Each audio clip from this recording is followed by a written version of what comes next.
Tiens mon âme, te réclame,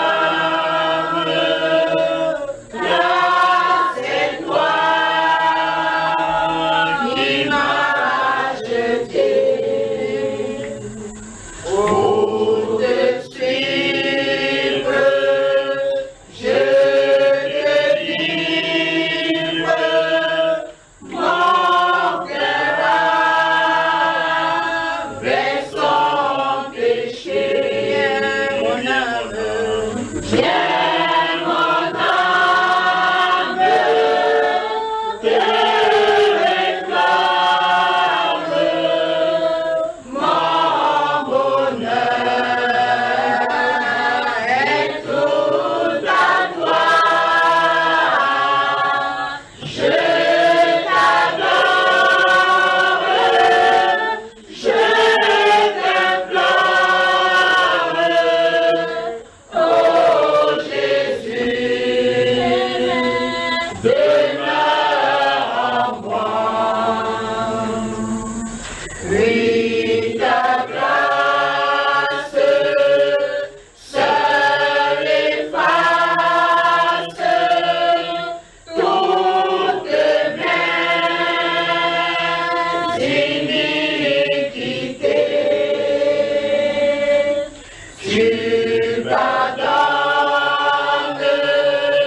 tu me donnes la paix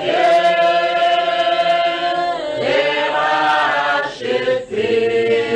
Mon âme, viens mon âme, te réclame mon bonheur est tout à toi. Je t'adore, je t'implore, oh Jésus, demeure en moi. Quand je doute, quand ma route passe auprès du tentateur, ta mesure me rassure et me rend plus que vainqueur. Mon âme, viens mon âme, te réclame mon bonheur est tout à toi. Je t'adore, je t'implore, oh Jésus, demeure en moi. À à chaque heure, mon rempart,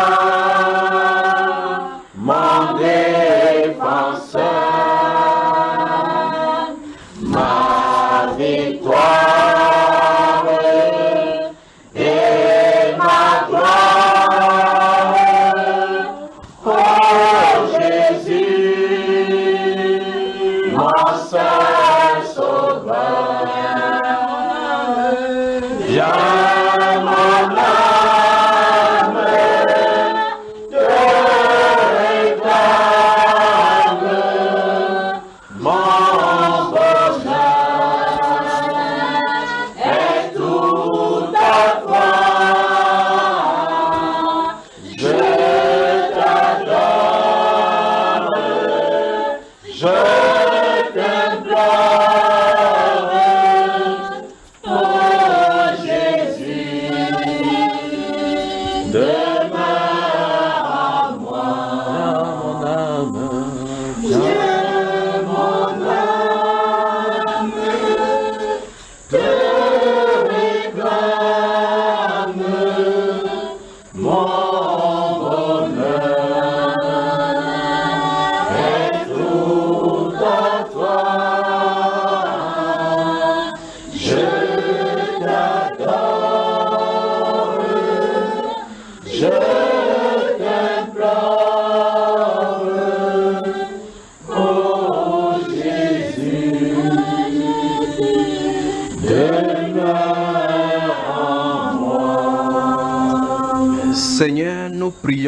ce cantique soit vrai pour notre âme. Que tu prennes possession de notre âme au point où les passions de cette vie n'auront point de pouvoir sur nous. Je prie, Père de gloire, pour mon frère, pour ma soeur, pour tous ceux qui nous écoutent maintenant, que cela soit vrai pour chacun de nous. Que ce ne soit pas juste des cantiques de lèvres, mais une profondeur de méditation qui vient de notre âme profonde. Je prie, Père de gloire, que tu places ces paroles dans notre âme, que tu les appliques dans notre âme, Père de gloire, que ça sanctifie notre âme maintenant, Père de gloire, afin que notre âme te soit agréable. Que nous vivions d'après elle et que nous marchions d'après toi. Au nom du Seigneur Jésus-Christ de Nazareth. Amen. Bonsoir, bonsoir. Veuillez vous saluer les uns les autres. Et si vous ne connaissez pas quelqu'un, vous lui demandez son nom. Veuillez vous saluer les uns les autres, les unes les autres.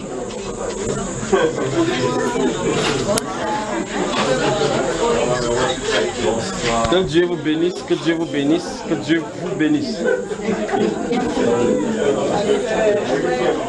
Vous êtes les bienvenus. Vous êtes les bienvenus. Si quelqu'un s'assoit pour que vous venez le saluer, c'est que c'est la première dame. Si vous voyez les femmes assises, sachez que elles sont les premières dames. Il n'y a pas de problème. Comment tu t'appelles? Le frère Ézéchiel. Oui, le prophète Ézéchiel. Ça va, ma soeur? Courage, d'accord? Courage. On avait déjà fait le CD, on t'a donné. On avait déjà donné le CD gravé là, déjà des CD. Les CD qu'on avait gravé là, on avait déjà donné. C'est pas suffisant. Ça va, mon frère? Bonsoir. Salut la sœur ici. Tu la connais? Elle s'appelle comment? Vous êtes béni, d'accord?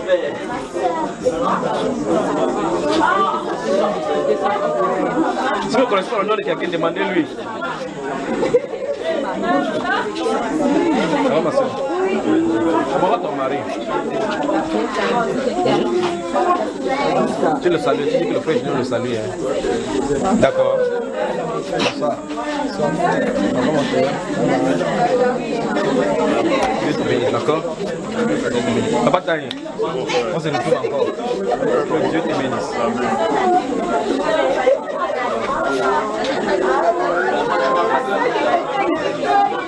Là-bas, tu salues, là-bas, tu ne peux pas saluer. Bonsoir. Elle s'appelle comment? Mais demande-lui, non?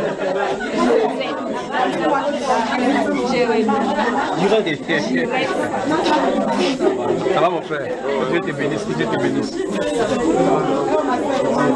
Ah non.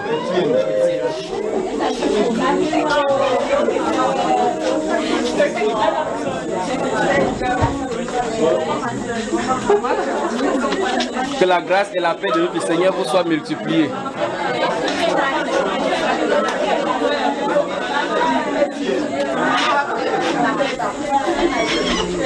Patani, un nouveau vient, vous êtes te connaît directement, comment il fait? Mais demandez-lui non, comment il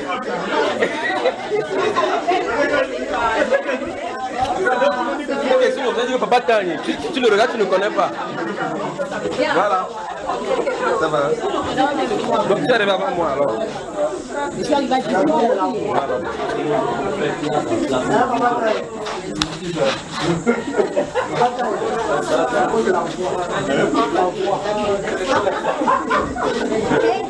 Que Dieu vous bénisse, que Dieu vous bénisse, que Dieu vous bénisse, que Dieu vous bénisse.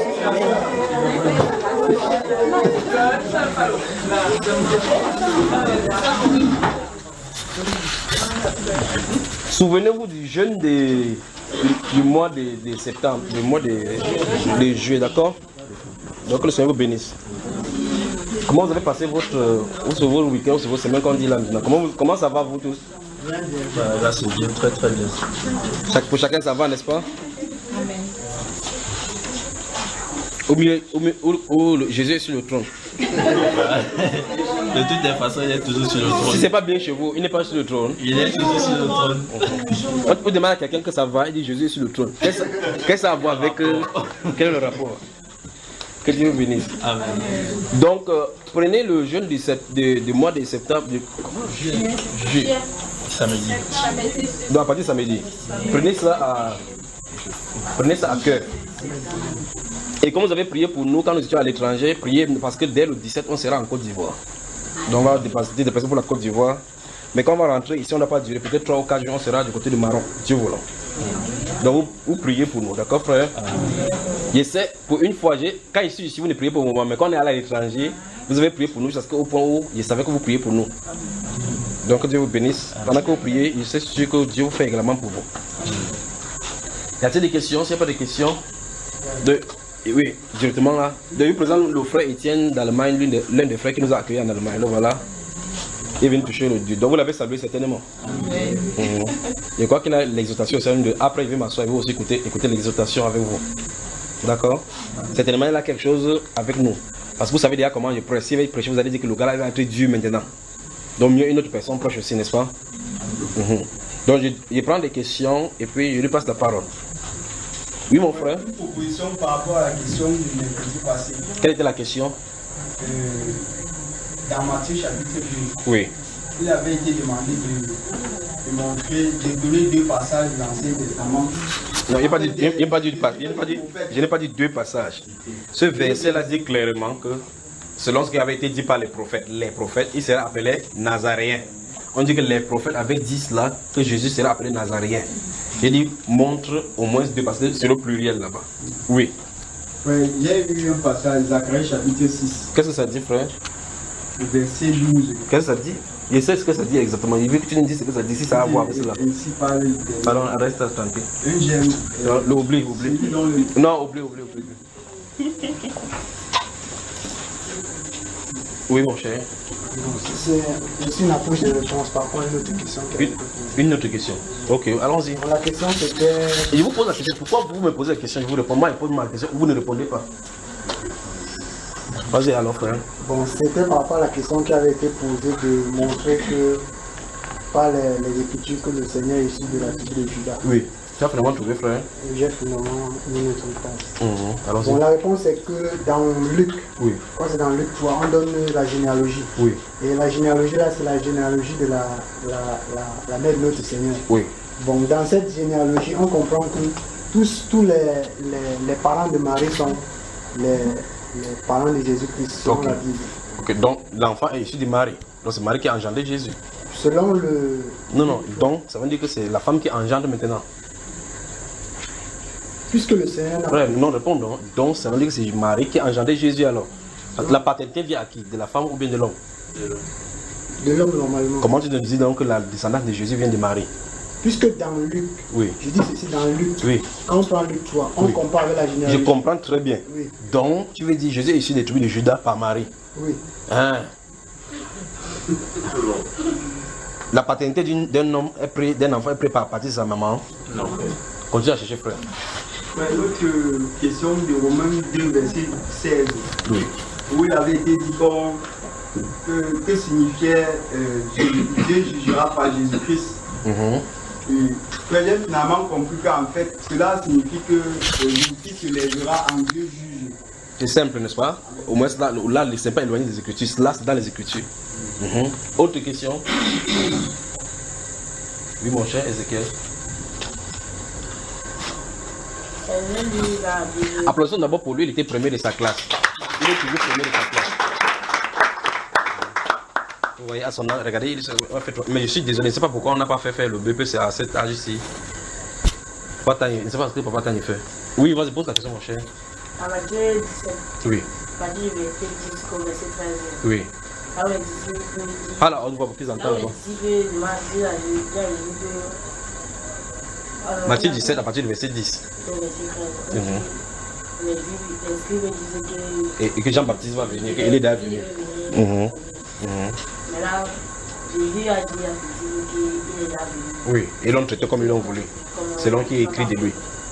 Et qu'il a dit que le fait de l'homme va se faire personnellement. À haute voix. Maintenant, après, les disciples, après on dit les disciples compris c'était Jean-Baptiste. Oui.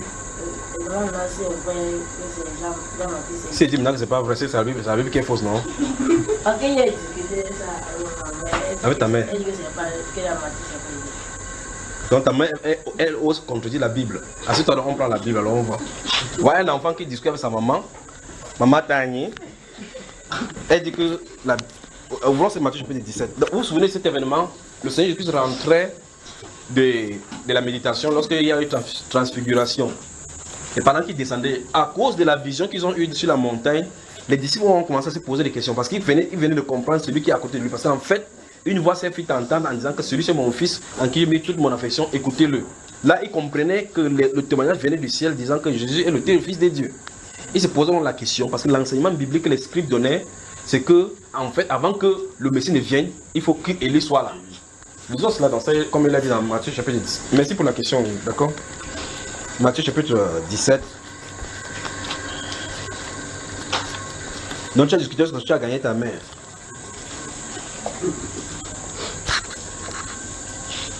Verset 10. Non, prenons à partir du verset 9. Comme il descendait de la montagne, vous y êtes tout le monde? Comme il descendait de la montagne, Jésus leur donna cet ordre: ne parlez à personne de cette vision. Vous avez savez qu'ils ont eu une vision, d'accord? Jusqu'à ce que le Fils de l'homme soit ressuscité des morts. Ouais, effectivement, quand il est ressuscité des morts, maintenant l'apôtre Pierre en a parlé. Vous avez lu ça dans le livre de Pierre, n'est-ce pas? Vous avez lu cette vision, c'est dans le livre de Pierre, quand l'apôtre Pierre fait état de cela. Les disciples lui firent cette question: pourquoi donc les scribes disent-ils qu'Élie doit venir premièrement? Quand il dit premièrement, ça suppose que dans les Écritures, les Juifs savaient effectivement, les scribes savaient effectivement que Élie est censé venir préparer le chemin pour le Messie. Où est-ce là, n'est-ce pas? Que Élie doit venir premièrement. Maintenant, il répondit, écoutez très attentivement, la parole du Seigneur Jésus-Christ a double phase. Je crois plusieurs fois, je vous ai expliqué dans la Bible ici comment, dans une seule phrase où Jésus a dit, ça a la portée de plusieurs années. Vous vous souvenez quand il était devant le Sanhédrin, on lui a posé la question: es-tu le Fils de Dieu? Il dit: tu le dis. Il dit: désormais vous verrez le Fils de l'homme assis à la droite de Dieu et venant sur les nuées, n'est-ce pas? Et il dit comme ça à ceux qui sont devant lui: désormais vous verrez le Fils de l'homme assis à la droite de Dieu. Eux ils n'ont jamais vu. Sur ce plan-là, sur le plan du langage biblique, c'est Étienne qu'on a vu plus de 30 ans plus tard, qui avait dit: je vois Jésus à la droite de Dieu. Vous voyez? Peut-être il s'adressait aux gens qui étaient devant de lui. Puis il dit, dans cette même phrase-là, il dit: vous verrez désormais le Fils de l'homme assis à la droite de Dieu et venant sur une nuée avec une puissance. C'est une phrase qu'il a dit. Et on a vu que Étienne a vu 30 ans plus tard Jésus à la droite de Dieu. Mais du quant à ce qui vient dans les nuées, ça n'a pas encore été accompli. Dans une seule phrase, des prophéties qui sont séparées à plus de 2000 ans. Une seule phrase. Alors Jésus va faire la même chose ici. On lui pose la question: pourquoi dans les scripts disent-ils que Élie doit venir premièrement? Il leur répondit, écoutez bien, la première phrase qu'il dit c'est quoi? Il est vrai, doit venir. Il dit ceci: Jean-Baptiste est mort ou il est vivant? Alexandre vient de parler là, Jean-Baptiste est mort ou bien il est vivant? C'est quand même terrible. Hein? Il est encore vivant. Entre chapitre 14. C'est grave, c'est bon. Verset 1. En ce temps-là, Hérode le tétrarque, ayant entendu parler des gens de Jésus, dit à ses serviteurs: c'est Jean-Baptiste. Il est ressuscité des morts, et c'est pour cela qu'il s'est fait par lui des miracles. Car Hérode, qui avait fait arrêter Jean, l'avait lié et mis en prison à cause d'Hérodias, femme de Philippe son frère, parce que Jean lui disait il n'était pas permis de l'avoir pour femme. Il voulait le faire mourir, mais il craignait la foule parce qu'elle regardait Jean comme un prophète. Or, lorsqu'on célébra l'anniversaire de la naissance d'Hérode, la fille d'Hérodias dansa au milieu des convives. Vous voyez, les femmes avaient leur règles là. Et plus tard, Hérode, de sorte qu'il promit avec serment de lui donner ce qu'elle demanderait. À l'instigation de sa mère, elle dit: donne-moi ici sur un plat la tête de Jean-Baptiste. Le roi fut attristé, mais à cause de ses serments, et des convives, il commanda qu'on la lui donne. Et il envoya décapiter Jean dans la prison. Sa tête fut apportée sur un plat et donnée à la jeune fille qui l'apporta à sa mère. C'est parce que cette femme s'est affaire la tête de Jean-Baptiste. Vous les femmes, hein? Attendez, je viens encore avec notre enseignement. Verset 12. Les disciples de Jean vinrent prendre son corps et l'ensevelir, et ils allaient l'annoncer à Jésus. Maintenant, à cette nouvelle, Jésus partit de là dans une barque pour se retirer à l'écart dans le désert, et la foule ayant su, ainsi de suite, ainsi de suite. Donc nous sommes clairs qu'avant que la vision n'ait lieu sur la montagne au chapitre 17, Jean-Baptiste est mort. Donc il y a un problème. La parole de Jésus-Christ a une autre signification. Ici il dit que il est vrai qu'Élie doit venir. Il n'a pas dit qu'Élie devrait venir. Vous voyez ce qu'il a voulu dire? C'est lui qui a écrit la parole. Donc il sait exactement ce qu'il avait dit. Il dit qu'il est vrai qu'Élie doit venir. Comme il a dit, là, il a annoncé encore une autre personne qui est censée venir. Parce que Jean-Baptiste a passé. Amen. C'est ce qu'il a dit là maintenant. Il est vrai, parce que chaque fois que Jésus va venir, il faut qu'il vienne, cela vienne devant lui. C'est l'ordre des Écritures ici. Regardez, il est vrai qu'Élie doit venir. Il va dire ceci. C'est vrai que dans l'Écriture prévu qu'il vienne, qu'il doit venir. Mais le Élie qui doit venir pour pouvoir ce chemin, il est déjà venu, ils l'ont traité. Donc Élie doit venir. Il doit venir. Quand vous lisez Malachie chapitre 4, on dit, souvenez-vous de la loi de Moïse, mon serviteur pour que j'ai prescrit à Israël, à Horeb, pour tout Israël. Il dit, avant que ces jours viennent, ces jours grands et redoutables, il va envoyer Élie et Moïse. Vous voyez, n'est-ce pas? Il va envoyer. Moïse sera là, Élie sera là. Maintenant, il dit que ces jours grands et redoutables. Jésus n'est pas venu au jour grand et redoutable. Le jour grand et redoutable, c'est le jour du jugement. Avant que le jour du jugement ne vienne encore, Élie et Moïse viendront. Vous voyez? C'est pas ce que vous me saisissez. Ok, maintenant regardez dans ce chapitre 17 là. Donc, verset. La réponse du Seigneur Jésus dit, il dit, verset 11. Il répondit, il est vrai qu'Élie doit venir. Je veux que vous voyez que sa phrase n'a pas de sens si vous ne comprenez pas vraiment son langage, parce que Jean-Baptiste est mort. Quand il dit comme ça, Jean-Baptiste est mort. Il n'a pas dit, il est vrai qu'Élie devait venir, mais il était déjà venu, on l'a traité comme ils l'ont voulu. Parce qu'il a dit ici, après il donne, le deuxième volet parle de Jean-Baptiste, le premier volet ici parle de l'annonce de celui qui est devant lui encore. Donc Jean-Baptiste, donc Élie est censé venir encore.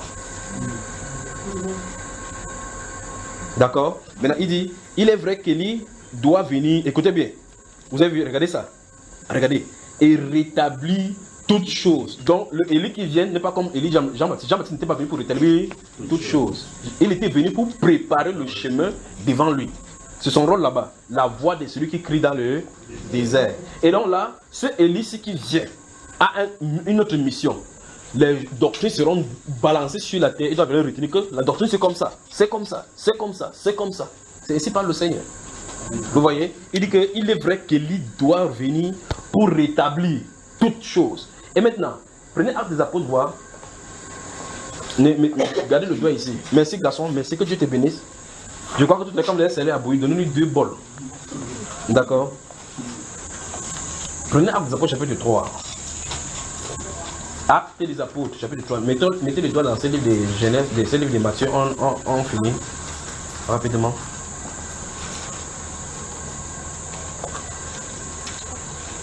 Or, quand le Seigneur Jésus dit quelque chose, vous devez commencer à remarquer très bien que même dans sa prophétie, sa parole montre que sur la terre, il doit y avoir quelque chose qui ne va pas plus tard.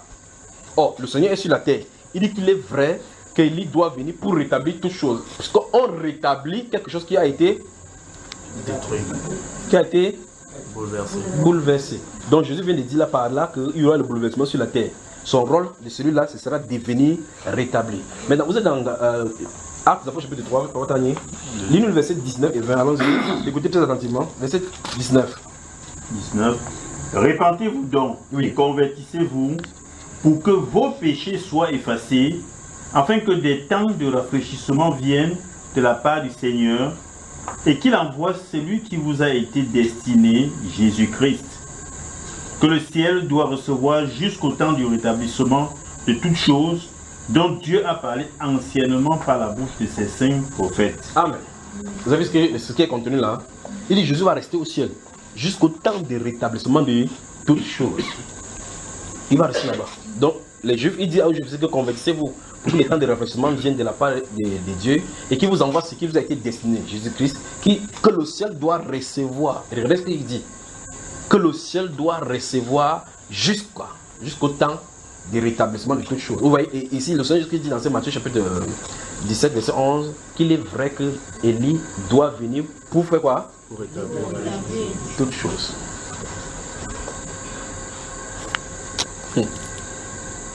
Ok.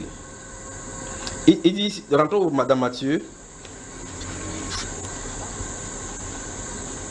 C'est pour cela que si vous ne comprenez pas le langage biblique, vous allez lire la Bible, ça n'a pas de sens. Le verset 11 et le verset 12 n'ont pas de sens.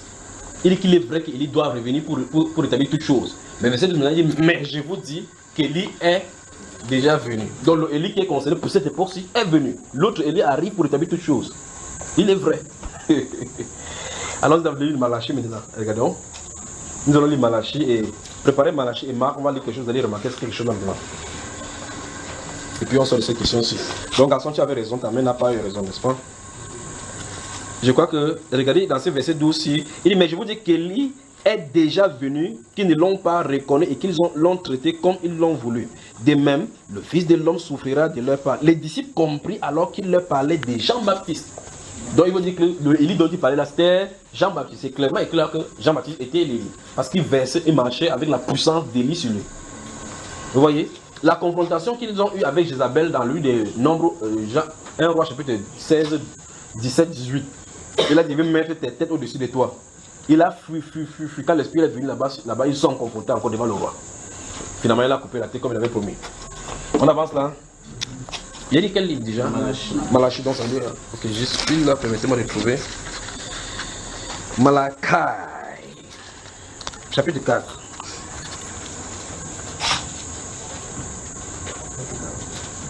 Vous avez le chapitre 4 de Malachie.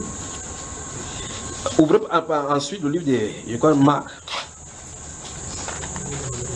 Ouvrez Marc au chapitre 9, ou bien ouvrez même Luc chapitre 1.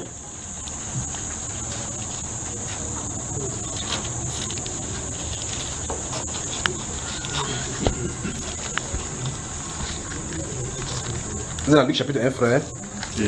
Donc, il dit ceci, écoutez très attentivement. J'ai demandé que vous ouvrez Malachie chapitre 4, n'est-ce pas? Maintenant, Luc chapitre 1. On va lire cela en parallèle. Je veux qu'on lise dans Malachie en premier lieu. Et quand je vais lire, gardez s'il vous plaît ces paroles, donc on va lire dans le cœur. Regardez, je vais la partie verset 4 de Malachie 4. Certaines personnes n'auraient pas Malachie chapitre 4 d'après votre traduction. Regardez, souvenez-vous de la loi de Moïse. Vous y êtes tout le monde? Souvenez-vous de la loi de Moïse, mon serviteur. Je crois que c'était ça tout à l'heure. Auquel j'ai prescrit en Horeb pour tout Israël. Des préceptes et des ordonnances. Vous avez vu? Voici, je vous enverrai Élie le prophète. Donc, avant, au sorti de la promesse de Malachie, il y a Élie qui en est devenu. Et dont les disciples et les scribes avaient raison de dire que Élie doit venir premièrement. Regardez, voici, je vous enverrai Élie le prophète avant que le jour de l'Éternel arrive. Ce jour grand et redoutable. Or, le Seigneur Jésus n'est pas venu au jour de l'Éternel, n'est-ce pas? C'est que le Seigneur Jésus vient, c'est à la période de grâce. Donc, ce n'est pas le jour de l'Éternel encore devant nous. Donc, avant le jour de l'Éternel, Élie doit être là. Vous voyez cela, frère? Voilà. Avant le jour de l'Éternel, il doit être là. Et si vous prenez le temps de lire, je crois qu'on en a parlé ici plusieurs fois ici, prenez le temps de lire Apocalypse chapitre 11, versets 1 à 3. Vous vous souvenez des deux témoins? Les deux témoins qui doivent prêcher pendant 42 mois, durant ce moment-là. Voilà. On dit qu'ils ont le pouvoir de faire tomber du feu sur la terre. Ils ont le pouvoir de fermer le ciel pour qu'il ne pleuve pas durant le temps de leur prophétie. N'est-ce pas? 3 ans et demi. Regardez, voici, je vous enverrai Élie le prophète avant que le jour de l'Éternel arrive. Ce jour-là est redoutable. Regardez, écoutez très attentivement sa mission. Ah, mon Dieu. Il ramènera le cœur des pères à leurs enfants et le cœur des enfants à leurs pères, de peur que je ne vienne frapper le pays d'interdit. Fin de citation. De quoi est-ce qu'il est question dans ce Malachie 4, le dernier verset?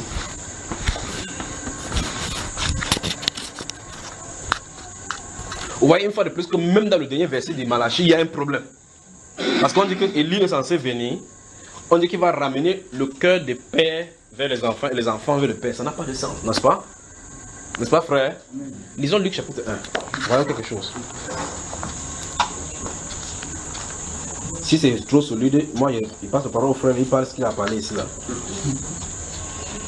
Il est question ici, si vous lisez à partir du verset 10, lorsque la multitude était en train de prier, les questions de Jean-Baptiste, de Zacharie, lorsqu'il va prophétiser, d'accord, frère? Et regardez, prenons à partir du verset 10 et descendant. Luc chapitre 1, verset 10 en descendant. Toute la multitude du peuple était dehors en prière à l'heure du parfum. Alors, un ange du Seigneur apparut à Zacharie et s'était debout à droite de l'autel des parfums. Zacharie fut troublé en le voyant.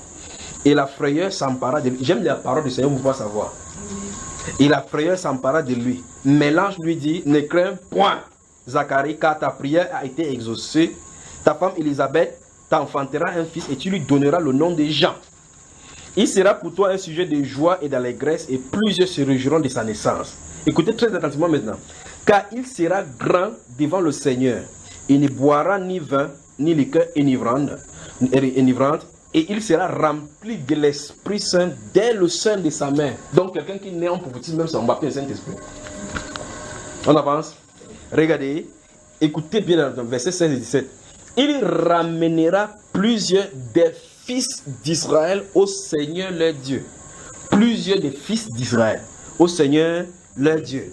Verset 17 enfin.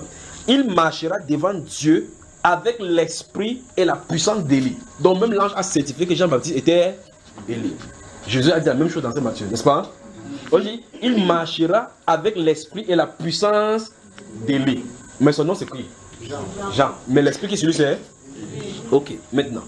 Voici l'une des raisons pour lesquelles le Seigneur l'avait maintenu vivant pour utiliser son esprit. Je ne sais pas si vous comprenez ce qu'il veut dire. Ok, mais maintenant, il va falloir qu'il vienne pour mourir. Quand ils auront terminé le ministère, la bête qui monte de la Bible les vaincra. Leur cadavre sera exposé pendant des jours. Vous avez vu ça dans la Bible, n'est-ce pas? Maintenant, regardez ici. Il marchera devant Dieu avec l'esprit et la puissance d'Élie. Écoutez maintenant, écoutez. Quand la puissance là sera sur lui, on va voir exactement ce qu'il va faire. C'est là où il faut vous amener la comparaison. Parce que dans Malachie chapitre 4, on avait dit qu'Élie doit venir avant le jour de l'Éternel. Or, nous avons vu que Jean-Baptiste n'est pas venu avant le jour de l'Éternel. C'est vrai que c'est dans la période qui le jour de l'Éternel est tout ce qui est avant là. Vous voyez, n'est-ce pas? C'est pas le jour de l'Éternel est encore loin devant. Mais avant le jour de l'Éternel, il y a eu une période de grâce. Vous voyez, nous sommes encore dans la période de grâce. Mais avant que la période de grâce n'arrive, il y avait la parole de la manifestation de la grâce. Parce que Jésus est venu avec la vérité et la grâce, n'est-ce pas? Alors maintenant, avant cela, il faut que quelqu'un prépare son chemin pour qu'il entre en scène. Parce qu'il se tient entre la loi et la nouvelle alliance. Jean-Baptiste, c'est pour ça qu'il est le plus grand des prophètes. Pour introduire l'époux. L'ami de l'époux. C'est pas ce que c'est. Parmi les hommes qui sont nés des femmes, il y en a point pareil que Jean. Vous voulez savoir qu'il est un prophète? Oui, vous dites plus qu'un prophète. Ok, regardez ici. Donc, Malachie chapitre 4, verset 6 dit que, verset 4 à 6 dit qu'il y a Élie qui doit venir, mais cette fois-ci avant le jour de l'Éternel. Et on dit que quand Élie sera là, il va faire deux choses. Amener le cœur des pères aux enfants et des enfants aux pères. C'est un truc vraiment bizarre. Et vous y êtes. Maintenant, regardez ce que l'ange est en train de dire. Il dit, j'aime la parole du Seigneur parce qu'ici, ce n'est pas un être humain qui a écrit. Parce que c'est un être humain qui avait dit, on pourrait dire peut-être la mal interprété, mais c'est un ange du ciel qui vient parler. Amen. Et quand l'ange du ciel vient déclarer derrière les oracles du Seigneur, regardez bien ce qu'il va dire. Il marchera devant Dieu avec l'esprit et la puissance de lui. Pour faire quoi, frère? Amener les cœurs des pères vers les enfants. Vous avez vu cela? Et les rebelles? L'ange n'a pas cité la deuxième partie du verset. Parce que le deuxième partie du verset ne concerne pas Jean-Baptiste. Ouvrez encore Malachie. Vous voyez ce qu'il en est? Parce que ramener le cœur des pères aux enfants et des enfants aux pères, c'est deux ministères différents. Deux personnes différentes que ça concerne. Oui, je vous dis, si la Bible, il ne vous a pas envoyé prêcher, il faut se taire. Remarquez que dans ce livre de Luc chapitre 4 au verset 16 et 17, quand lui-même va aller selon sa coutume dans la synagogue, on va lui donner le rouleau. Il va ouvrir le rouleau, le rouleau, c'est pas numéroté comme vous avez aujourd'hui Isaïe chapitre 61, Isaïe chapitre 60. C'est pas le rouleau qu'ils ont là-bas, c'est pas numéroté comme ça. Il n'y a pas le numéro sur ça. Il n'y a pas le chapitre, le verset, il n'y a pas. C'est Isaïe. Il commence à écrire, Il ouvre le rouleau, il fait comme ça. Il descend. L'esprit du Seigneur est sur moi. Le Seigneur m'a pour annoncer la bonne nouvelle au malheureux, n'est-ce pas? Son doigt y est, il lit. Il arrive en bon milieu de la phrase pour proclamer aux captifs la liberté, aux prisonniers la recouvrement, pour publier une année de grâce. Le verset continue en disant, et un jour de vengeance. Il n'a pas lu cela. Il dit pour publier une année de grâce. Il y a une virgule, il s'arrête lui là-bas. Or, si nous voulons citer la Bible, on va dire que non, cite tout. Vous pouvez citer tout, vous dites même ce qui est pour le jugement, c'est ça. Il s'est arrêté là où ça concernait son ministère parce qu'il n'est pas venu pour juger. La période est venue, c'est pour publier la grâce. Or, le verset d'Ésaïe où il a dit c'était, ça finit par un virgule et là il continue en disant qu'un jour de vengeance. C'est pas ça, frère? Alors ici, l'ange cite, il dit qu'il va ramener plusieurs des cœurs des fils d'Israël au Seigneur leur Dieu. Il marchera devant lui avec la puissance, l'esprit et la puissance d'Élie. Il dit pour. Donc Jean-Baptiste est censé faire cette chose-ci. Et là maintenant on va regarder le ministère de Jean-Baptiste pour voir effectivement s'il a fait ça. D'accord? On dit qu'il va faire quoi? Pour faire quoi? Pour ramener les cœurs des pères vers les enfants. Stop. Donc ici, Jean-Baptiste est censé faire que le cœur des pères vienne vers les enfants. Or dans Malachie on disait que père vers les enfants et enfants au père. Parce que c'est le père vers les enfants qui vient en premier. et son ministère. Et là, il s'est arrêté là-bas. Le deuxième volet ne concerne pas Jean-Baptiste. Jean-Baptiste n'a pas pour ministère de ramener le cœur des enfants au Père. Parce que s'il fait cela, il en a les introduire encore sous la loi. Or, ici, on a dit qu'ils vont les préparer à quitter la loi. On va les faire quitter la loi maintenant. Vous voyez? Comprenez ça, frère? Donc, Malachie chapitre 4, verset 6 concerne deux personnes différentes. Deux ministères différents du même esprit. L'esprit d'Élie. Et donc, vous remarquez très attentivement que ici, il ramène le cœur des pères aux enfants.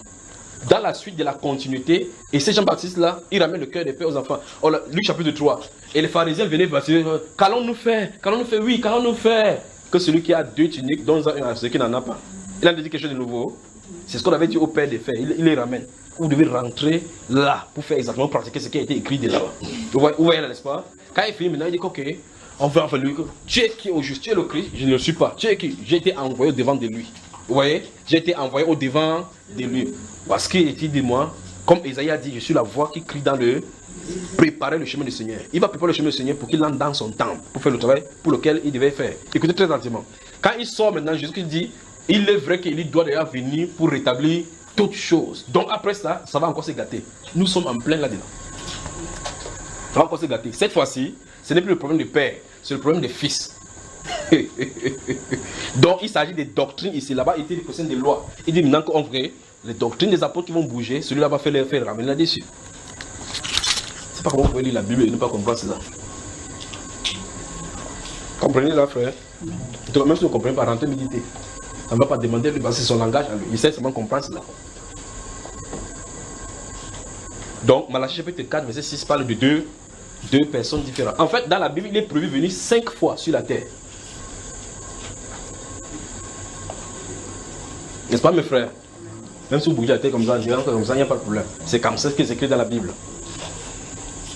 Alors, vous voyez effectivement que dans Malachie chapitre, dans le livre Apocalypse chapitre 11, il se présente là-bas. Parce que ici, Malachie chapitre 4, en train de finir, on dit clairement que quand il sera là, il faut qu'il se souvienne de la loi de Moïse. Vous voyez? Et dans Apocalypse chapitre 11, on est en plein avec les Juifs qui a le temple. On dit devant le temple, mesurer le temple. Ça a été donné aux nations, ils vont fouler. Le temple est bâti sur la terre. N'est-ce pas, frère? Et entre-temps, ce temple-là aura servi à l'Antichrist dans sa soie pour se proclamer lui-même Dieu. Et s'il y a le temple, il doit avoir les lois et des sacrifices à observer comme la loi de Moïse le disait. D'accord? Donc ils vont revenir sur la loi. N'est-ce pas, frère? Donc Dieu veut bénir. Je crois que l'enseignement qu'on avait fait, je ne sais pas en quelle année, enlèvement et grande tribulation qui a duré 9 heures, donc 5 heures, si vous filez le nombre de temps, c'est là-bas, c'est bien expliqué là-bas. Donc Dieu vous bénisse. Y a-t-il encore des questions?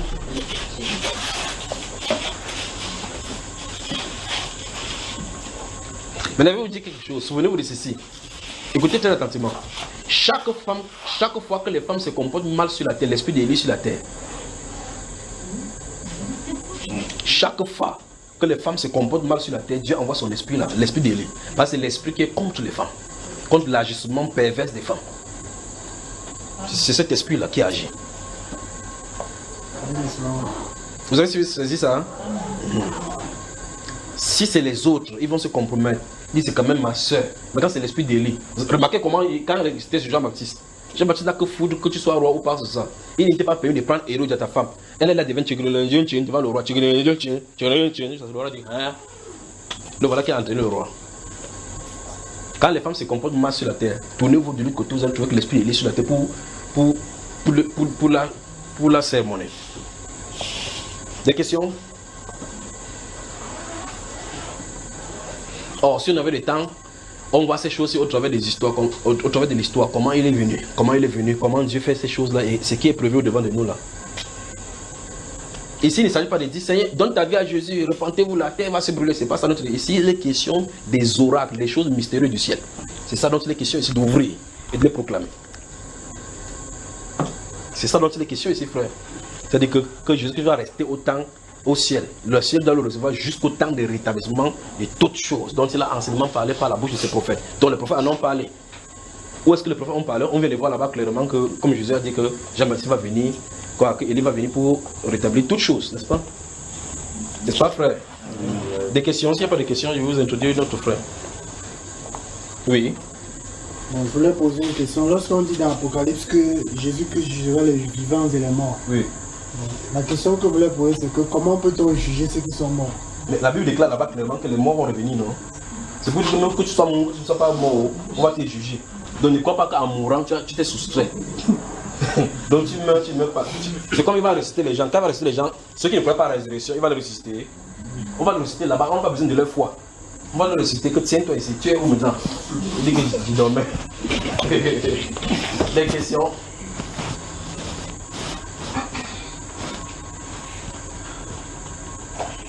Avez-vous des questions, frère? Frère de l'enseignement, tu as des questions? Oui, frère, non. Les scientifiques ont encore dit quoi aujourd'hui maintenant? Quand on dit en science que... Les scientifiques. Oui. En fait, j'ai discuté avec l'après-midi. Donc, les discussions étaient de nature à étayer à la lumière des Saintes Écritures si la femme peut, si la femme peut être prophétesse, apôtre et tout. En fait, moi, je lui disais que ces 5 mystères-là sont des mystères d'autorité. Et qui parle d'autorité, c'est l'homme, on parle de l'homme. En fait, lui s'est appuyé sur Joël 2:18 qui dit je reprendrai mon esprit, nous prophétisons. Il s'est beaucoup plus basé sur la prophétie pour vouloir. Quel est l'exemple qu'il a donné alors? Oui, quelle est la question? Pose la question directement. Quand il a commencé à prendre, en fait, quand il a commencé à citer, je me suis senti dérangé. Il t'a coincé. Il est venu se ressourcer pour encore aller l'affronter. Vous savez, vous devez écouter les enseignements. Parce que là, ça montre que tu as pas écouté. Il y a l'enseignement où Dieu fait la place et le rôle de la femme dans le dessein de Dieu, dans le plan de Dieu. Dans le dessein de Dieu et dans l'église. C'est 4 d'enseignement. Il y a la partie 1 et la partie 2. Et de là, je vais depuis la Genèse, avant la chute, dire quelle était la place de la femme. Je vais sous la loi, j'explique ce que c'est que la place de la femme. Quand l'homme a chuté, c'est que Dieu a dit de la femme. Dans l'église, j'ai dit, et dans cet enseignement-là, dans la partie de la grâce, j'ai expliqué toutes les choses que les gens disent. Les cas de Déborah, j'ai expliqué le cas dont tu en as de parler. J'ai expliqué 15 cas. Les discussions, les gens vont, non, c'est là. Normalement, ils ne donnent plus réponse à ces questions. Vous devez les écouter. Vous devez les écouter. Donc, quelqu'un dit que c'est Joël chapitre 2. Joël chapitre 2, il y a un peu de femmes là-bas dans Actes chapitre 2 qui ont reçu le Saint-Esprit. Combien étaient les prophétesses? Donc il parle de Joël, rappelle-lui que Joël chapitre 2 s'accomplit à chapitre 2. Et là-bas il y avait la femme, on dit clairement Marie, la mère de Jésus. Demande si la Marie, la mère de Jésus qui a reçu le Saint-Esprit était prophétesse de l'église. D'accord? Et là même, il n'est pas question de recevoir l'Esprit pour seulement prophétiser. On dit vos fils et vos filles prophétiseront. Vos jeunes auront des visions. Ceux qui ont des visions deviennent les enseignants. Parce qu'on dit que l'Esprit vient pour qu'ils prophétisent, ils aient les songes, ils veulent les visions, n'est-ce pas? Quand ils ont les songes maintenant, ça les fait deux apôtres. Il faut qu'ils se répandent. Vous ne pouvez pas tordre les Écritures et vous en sortir. Question? Je vais poser une question. Oui, mon cher. Quand on dit dans la Bible qu'il faut prophétiser par analogie à la foi, ça veut dire. Ouvrons cela, c'est dans quel livre déjà? Il savait qu'il faut trouver. Non, c'est dans Romains chapitre 12. Allons-y. Je connais les gens ici.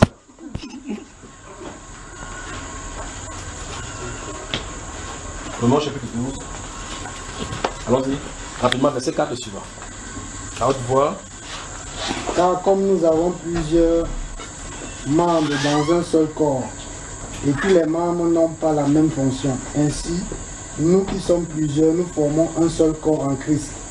Et nous sommes tous membres les uns des autres. Puisque nous avons des dons différents selon la grâce qui nous a été accordée, et celui qui a le don de prophétie l'exerce selon l'analogie de la foi. Ah, mais c'est là où tu veux dire, non? Il faut que c'est pas en Corinthien, non? Alors, vous avez vu ce qui est écrit, n'est-ce pas? Frère, vous avez lu? Qu'est-ce qu'il a dit? C'est qu'à la thèse de l'apôtre, il a dit que celui qui a le don de prophétie fait comment? Prophétie selon l'analogie. Qu'est-ce que l'apôtre a dit? Comment est-ce qu'on doit prophétiser? Quand tu as le don de prophétie, comment est-ce qu'on prophétise? Frère, quand tu étais témoin de Dieu, vas-tu enseigner ça aux gens que quoi? D'abord que les prophéties sont là, c'est non? Que ça ne vous concerne pas d'abord. Que le dernier apôtre est mort avec le dernier Saint-Esprit. Qui ne parle plus aux hommes comme avant là. Dieu s'est tué. Au ciel là, il s'est tué. Ah, Dieu. Selon quoi alors? Selon l'analogie de la foi. Qu'est-ce que l'apôtre Paul dit? Selon l'analogie de la foi.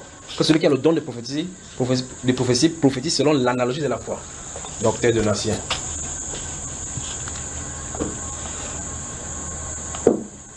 Scientifique, papa taille. Tu vois qu'il y a quel premier scientifique là-bas?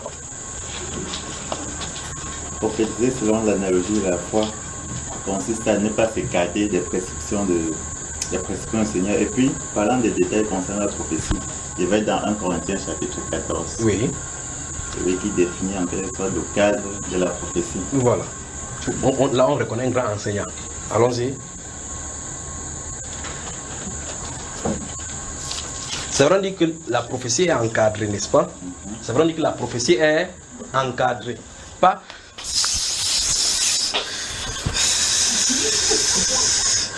J'ai lâché les poules. Écoutez mon peuple. C'est pas ça. La prophétie est encadrée. La prophétie est encadrée. Et la norme, ça, dès que ça est caractérisé par la foi dont on a donné. C'est pour cela que chacun dit n'importe quoi maintenant. On dit c'est la prophétesse. Elle fait souvent comme ça, même sur les bancs. Elle dit qu'elle ne se sent pas, elle ne se contrôle plus. Elle s'abandonne à l'esprit. Alors qu'elle est possédée. Lis-nous ça. Je lis 1 Corinthiens chapitre 14, je vais choisir comme ça à partir du verset 22. Oui. Par conséquent, les langues sont un signe non pour les croyants, mais pour les non-croyants. Oui. La prophétie, au contraire, est un signe non pour les croyants, mais pour les non pour les non-croyants, mais pour les croyants. Attendons. Donc, ici on dit deux choses. Les langues sont un signe pour les non-croyants. Les prophéties sont un signe non pour les non-croyants, mais pour les croyants. Rentrons au verset 6, voir. Ah non, verset 6 avant de continuer là. Regardez, suivez ce que l'apôtre va dire, verset 6. Et maintenant, frères, de quelle utilité vous serez si je venais à vous parler en langue et si je ne vous parlais pas par révélation, par connaissance, 2, ou par prophétie, 3, ou par doctrine. Écoutez, donc l'église doit avoir ces choses-ci. Donc il dit que de quelle utilité s'il vient vers vous, il parle plutôt en langue. Qu'est-ce que je vous sais à quoi? Mais la prophétie donne la direction, donne l'orientation, ça vous édifie. C'est censé vous prévenir, vous dire des choses, comment marcher. Verset 2 et 3, qu'est-ce que ça dit? En effet, celui qui parle en langue ne parle pas aux hommes, mais à Dieu, car personne ne le comprend. Et c'est en esprit qu'il dit des mystères. Oui. Celui qui prophétise au contraire parle aux hommes, les édifie, les exhorte, les console. Donc il y en a 5 pourquoi du prophétie, n'est-ce pas? On en a vu ça ici, 5. N'est-ce pas? Et le 5e, c'est contenu dans ces versets 26, 22, où il est allé. Le 5e. Alors, ça veut dire que la prophétie est adressée où? À qui? Aux croyants. Aux croyants. Et c'est censé les édifier, n'est-ce pas? Les exhorter, les consoler. Ça veut dire que ça a un nombre de prophéties. On ne prophétise pas pour prophétiser. Je suis au milieu de vous, je vous aime. Oh Seigneur, merci. Il a dit que ce n'est pas une prophétie, l'autre là. L'autre là, ce n'est pas une prophétie, d'accord? Continuons là, au verset 23 où tu étais. Si donc, dans une assemblée de l'église entière, tous parlent en langue et qu'ils surviennent des hommes du peuple ou des non-croyants, ne diront-ils pas que vous êtes fous? Donc, l'église qu'on appelle l'église pentecôtiste, ce sont l'église des fous. Continuons. Mais si tous prophétisent et qu'ils surviennent quelques non-croyants ou un homme du peuple, il est convaincu par tous, il est jugé par tous. Les secrets de son cœur sont dévoilés, de telle sorte que, tombant sur sa face, il adorera Dieu et publiera que Dieu est réellement au milieu de vous. Amen. Vous voyez ce que la prophétie peut faire, n'est-ce pas? Lorsqu'elle est prophétisée, lorsqu'elle est manifestée selon l'analogie de la foi. Continuons, verset 26, 27 particulièrement. Que faire donc, frères? Lorsque vous vous assemblez, les uns ou les autres parmi vous ont-ils un cantique, une instruction, une révélation, une langue, une interprétation? Que tout se fasse par l'édification. Non. Que tout se fasse pour l'édification. En est-il qui parle en langue, que 2 ou 3 au plus parlent, chacun à son tour, et que quelqu'un interprète. Donc par exemple ici, la norme est donnée pour le parler en langue. Que dans une assemblée entière, s'il y a le don de parler en langue, que 2 ou 3 au plus, ça veut dire quoi en mathématiques? Maximum. C'est le Saint-Esprit qui a réglé ça dans les Écritures. Que 2 ou 3 au plus Deuxième règle, ils parlent tous ensemble au même moment. N'est-ce pas, frère? On fait comment? Chacun à son tour. Chacun à son tour. Donc, quand l'un parle, dès qu'il va finir, on donne l'interprétation, l'autre peut donc parler. On donne l'interprétation, l'autre peut donc parler. Si 3 parlent, il y a un quatrième qui se tait. Parce que le maximum c'est 3. C'est l'écriture. N'est-ce pas? Amen. Et s'il n'y a pas un interprète, On se tait. continuons. Et s'il y a pas d'interprète, oui. on se taise dans l'église. Ou qu'on se parle à soi-même et à Dieu. On parle à soi. Maintenant, regardez, ceci veut dire que il y a la Bible règle localement comment manifester ces dons-là, n'est-ce pas? Ainsi en est avec la prophétie. Maintenant, c'est pour ça qu'on va toucher les prophètes. Maintenant, allons-y. Pour ce qui est des prophètes, Oui. que 2 ou 3 parlent Oui. et que les autres jugent. Stoppons là-bas. Que qui juge? Les prophètes. Les autres prophètes. Les autres prophètes. Vous voyez cela? Donc, ça veut dire que c'est les prophètes qui sont amenés à juger les prophètes. Pour juger, ils vont juger sur quelle base, par exemple? Qu'est-ce qu'ils vont juger de ces prophéties-là, de ces prophètes? C'est vraiment l'esprit de Dieu. Dans le base scripturaire. Ok, je me tiens ici, il dit, ainsi parle le Seigneur. Celui qui veut voyager pour Yaoundé, qui ne voyage pas demain, tu vas conduire ça dans la Bible comment? C'est écrit dans la Bible que tu ne peux pas Yaoundé. Alors, qu'est-ce que le prophète va juger? Quand Agabus s'est levé là-bas dans ce livre des Actes des Apôtres, il dit, ainsi parle l'Esprit. Il y aura la famine sur la terre, n'est-ce pas? Ça va arriver, donc préparez-vous. La famine est en train d'arriver. Le Seigneur est en train d'appeler la famine sur ce roi qui est là, parce qu'il y a telle chose dont la terre est en train de crier. C'est ce qu'Agabus a dit en pleine assemblée. Quand il a dit ça, il y a un rouleau qui a dit que sur Claude devait avoir la famine. Non. Je pose la question donc, si vous êtes prophète là-bas, comment? Il dit d'après les règles des Écritures qu'on a dit ici. Parce qu'on a dit que 2 ou 3 parlent et que les autres prophètes jugent. Comment ils vont juger? Dans Jérémie 29, il y a un cas où indirectement le prophète Jérémie juge la prophétie des autres. Il lui a dit quoi clairement? Que sache qu'avant moi, toi et moi, il y a eu des qui ont annoncé qui ont parlé de la part de Seigneur et qui ont annoncé quoi? L'épée et la famine. Tu as oublié, ça fait longtemps déjà vu, non? Qui ont annoncé la famine, l'épée et la guerre. Il dit c'est par leur accomplissement qu'on sache ce qu'il en est, n'est-ce pas?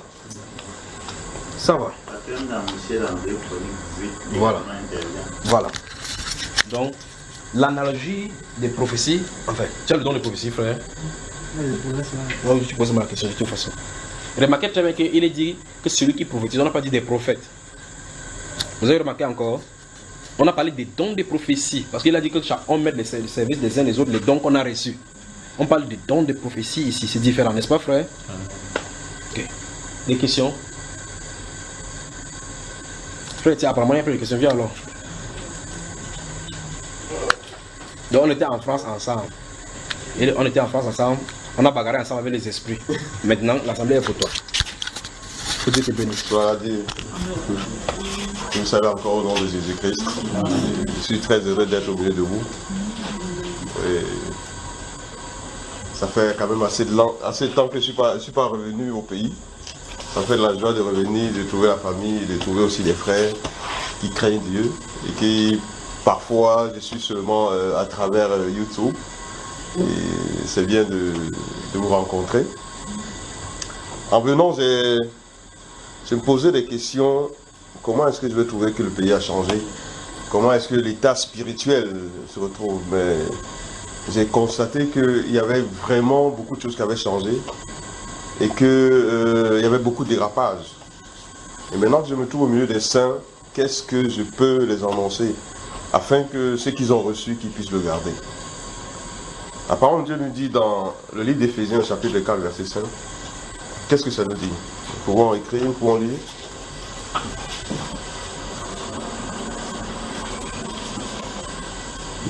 Éphésiens 4, verset 5 nous dit qu'il y a un seul Seigneur, une seule foi et un seul baptême. Donc vous voyez que Dieu dit qu'il y a un seul Seigneur, une seule foi, un seul baptême. Aujourd'hui, nous avons remarqué que, n'est-ce pas, il y a une panoplie de choses qui ne cadrent que la parole. Et nous allons nous attarder ici sur une seule foi.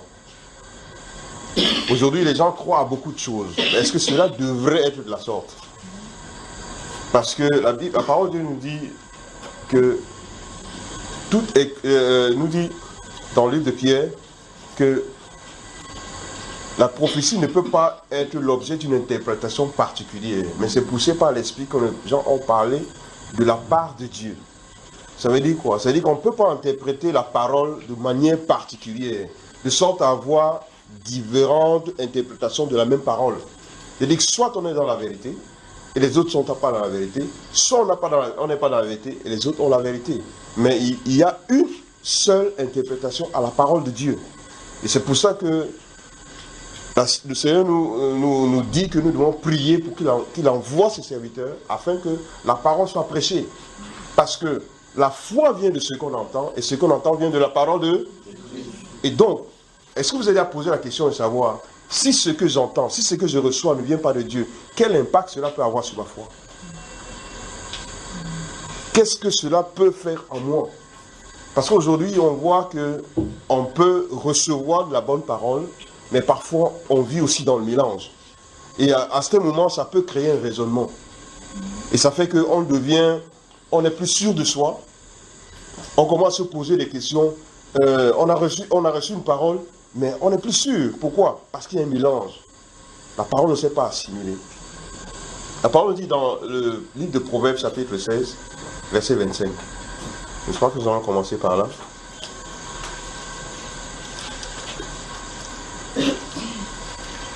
Il dit que telle voix paraît juste à un homme, mais son issue c'est la voix de la. C'est-à-dire qu'on peut te présenter quelque chose qui apparemment est bien, mais à la fin, en réalité, cette voix ne mène pas au salut. Cette voix te mène à la mort. Qu'est-ce que cela représente pour nous, enfants de Dieu? Cela veut simplement nous dire que, comme nous avons reçu cette foi en Dieu, nous devons demeurer dans les enseignements que nous avons reçus des apôtres. Et l'apôtre Paul faisait cette mention que nous sommes sauvés si nous retenons l'évangile dans les termes où il nous l'a donné. Ça veut dire que si nous dévions de cet évangile et nous croyons autre chose, on peut perdre ce qu'on a reçu. Et donc, en tant qu'enfants de Dieu, nous devons toujours nous baser sur ce qui est écrit. Nous devons toujours nous baser sur ce qui est dans la parole de Dieu. Nous ne devons pas avoir une autre base. Parce qu'on peut voir quelque chose qui est apparemment bien, mais en réalité, ça nous conduit à la mort. Nous ne devons jamais juger les éléments ou prendre des décisions par rapport à nos émotions. Parce que nos émotions, n'est-ce pas, peuvent nous conduire à la mort. Ça peut paraître juste, parce que dans la nature humaine, la parole de Dieu, au début de Proverbe 16, nous dit que toutes les voies de l'homme sont pures à ses yeux. C'est-à-dire qu'en tant qu'homme, quand nous posons des actions, nous disons que nous faisons ce qui est bien. Mais vient la parole de Dieu pour nous ramener à l'ordre. Parce que c'est l'Éternel qui pèse les esprits. Et la parole, c'est un esprit. Donc la parole que je donne, la façon dont tu la reçois, elle peut avoir un impact dans ta vie. C'est pour ça qu'on rencontre aujourd'hui, n'est-ce pas, des gens qui ont reçu. Le frère a parlé tout à l'heure, on a prié pour des gens qui ont reçu les paroles, parce qu'on a dit, qui veut recevoir le parler en langue, qui veut recevoir le Saint-Esprit, il s'accourt, il vient, il dit je reçois.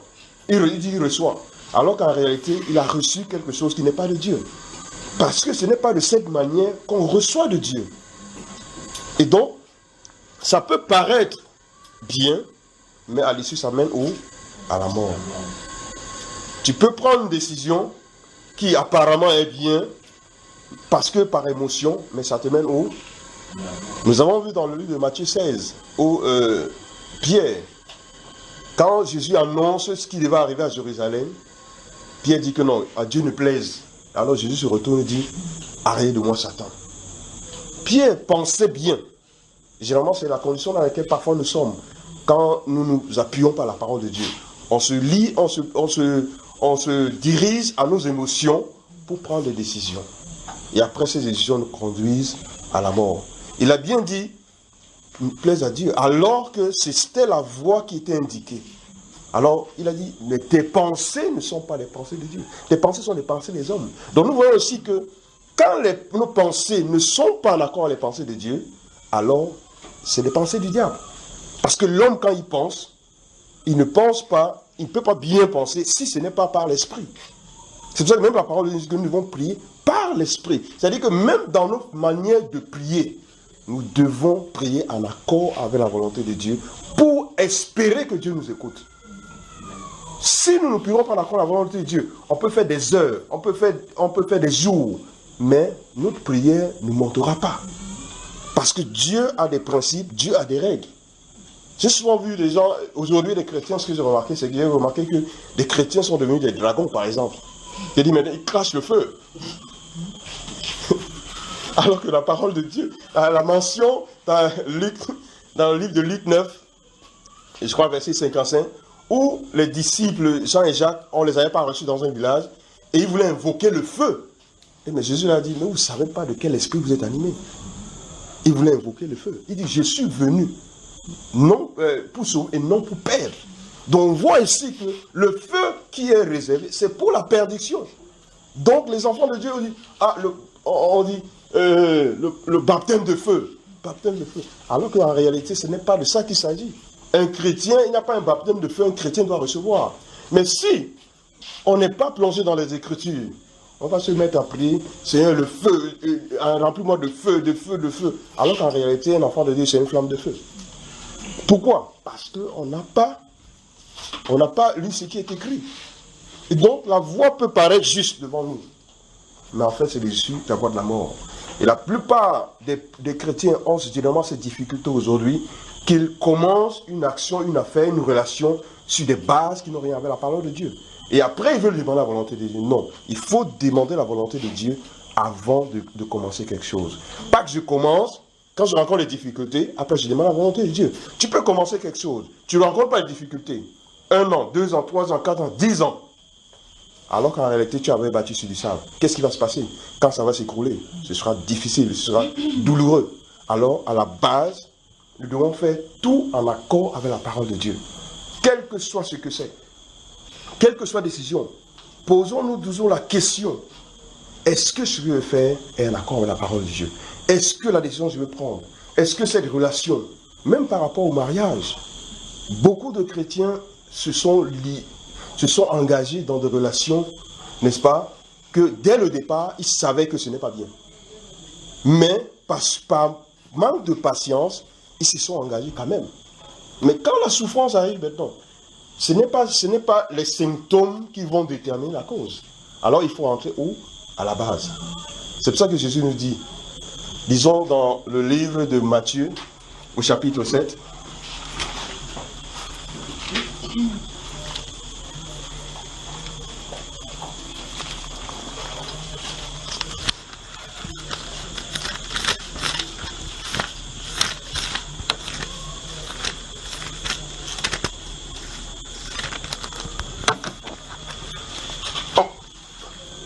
Matthieu chapitre 7, à partir du verset, je crois 24, hein? Quelqu'un peut-il lire? C'est pourquoi, quiconque entend ces paroles que je dis et les met en pratique, sera semblable à un homme prudent qui a bâti sa maison sur le roc. Je vais t'arrêter là, mon frère. Il dit, quiconque entend de moi ces paroles. Les paroles viennent de qui? De moi. Ça veut dire que ces paroles, tu peux entendre des paroles qui ne viennent pas de lui. Donc, il vient de nous montrer que tu peux entendre des paroles qui disent, quiconque entend ces paroles qui viennent de moi. Ça veut dire que tu peux entendre des paroles, mais ça ne vient pas de Jésus-Christ. Et quand tu entendrais ces paroles qui viennent de Jésus-Christ, quel effet ça fera dans ta vie? Quel effet ça fera dans ta vie? J'ai vu parfois, aujourd'hui, parfois les frères m'ont envoyé des images où on vend le sang de Jésus-Christ. On vend ceci, on vend cela. Et on se demande pourquoi les gens ne se rendent pas compte que tout ce qu'on les présente n'est pas bien. Pourquoi? Parce qu'on n'est pas orienté avec la parole. Les gens se basent sur les expériences. Mais ça a marché sur l'autre. Quand on a pris le sang de Jésus-Christ, mais on a vu le résultat. Les gens se basent sur ces expériences-là. Alors que pour nous, en tant qu'enfants de Dieu, nous devons nous baser sur ce qui est écrit. Parce que la parole est notre arme. Si nous reconnaissons que cette parole est la vérité et que cette vérité vient de notre Seigneur, alors nous pouvons triompher devant toutes les épreuves. Nous pouvons triompher devant toutes les épreuves. Seul le nom de Jésus-Christ nous a été donné pour la délivrance. Il n'y a pas autre chose. Il n'y a pas autre chose. Parfois, les gens, ils prient même pour les prières de délivrance. Ils vont oindre les gens, ils vont les faire boire de l'huile, ils vont les faire boire toutes sortes de choses. Alors que la parole de Dieu a dit au nom de Jésus-Christ. Tout aussi simple que ça. Au nom de Jésus-Christ, tu commandes. Pourquoi utiliser tous ces astuces que le Seigneur n'a pas donné? Mais les gens vont dire que ça a marché. Ça a marché. C'est vrai que Dieu peut permettre que même quelqu'un étant dans l'ignorance, il manifeste sa grâce. Parce que quand il a dit à Moïse de parler au rocher en présence des enfants d'Israël, Moïse, dans son temps, n'est-ce pas, il a frappé le rocher, mais Dieu a quand même donné de l'eau. Et le peuple s'est abreuvé. Mais ça ne veut pas dire qu'on doit demeurer dans l'ignorance. Parce que le Saint-Esprit, dès qu'il arrive, il nous conduit dans la vérité. Il prend de lui pour nous donner. Ça veut dire qu'il ne prend pas quelque chose qui est en dehors de la parole. Parce que j'ai eu une nouvelle révélation. Mais Jésus a dit qu'il prend de lui pour nous donner. Et nous savons que Jésus, c'est la parole. Mais il va prendre de lui. Est-ce qu'il va prendre en dehors de ce qu'il nous a laissé? Il ne va pas prendre de ce qu'il nous a laissé. Donc il prendra de lui. Il dit que celui qui entend ces paroles venant de moi est un homme prudent qui a bâti sa maison sur le roc. Ça veut dire que quand on bâtit sur le roc, ce roc que pendant que les enfants d'Israël étaient dans le désert, la Bible dit qu'ils buvaient tous à un rocher spirituel qui était Christ. Si nous baptisons notre fondation, c'est-à-dire toute décision que nous prenons dans notre vie, que cette décision est selon la parole de Dieu, alors nous sommes sûrs que nous allons avoir du succès. Mais si nous prenons une décision hors de ce qui est écrit, on peut avoir du succès aujourd'hui, demain, après-demain. Mais le jour vient où cette œuvre sera éprouvée, où cette œuvre va s'écrouler. Donc ne prenons jamais le risque de faire quelque chose pour le plaisir, de faire quelque chose par émotion, de faire quelque chose parce que ça nous apporte un profit. Parce que le bien ne se définit pas selon ce que nous avons en nous, mais le bien se définit selon Dieu. C'est Dieu qui a le standard du bien. Quand le Seigneur dit que si quelqu'un te souffle ici, donne-lui l'autre jour, il a défini son standard. Ton cœur peut être tourmenté parce que quelqu'un t'a parlé, il t'a mal parlé. Mais la parole de Dieu dit que tu dois laisser agir la colère. C'est ça le standard de Dieu. De ne pas jouer le jeu de l'ennemi. Parce que du moment où tu sors de la justice de Dieu, alors tu sors de la couverture de Dieu. Et c'est ça le rôle de l'ennemi. L'ennemi veut que tu sortes de la couverture du Seigneur pour t'atteindre. C'est pour ça qu'il rôde comme un lion, cherchant qui est-ce qui va dévorer. Il attend que tu prennes une mauvaise décision, il te frappe, même si le Seigneur va te délivrer plus tard. Donc, restons dans les voies de Dieu. Bâtissons toutes choses, relations, affaires, toutes choses selon la parole de Dieu. Parfois, les enfants de Dieu, ils peuvent faire des affaires. Nous savons que dans l'environnement, par exemple, du Cameroun, il y a trop de corruption. Et parfois, on va te dire, en tout cas, on ne peut pas faire autrement, il faut donner un peu là, il faut donner un peu là-bas, il faut donner un peu là.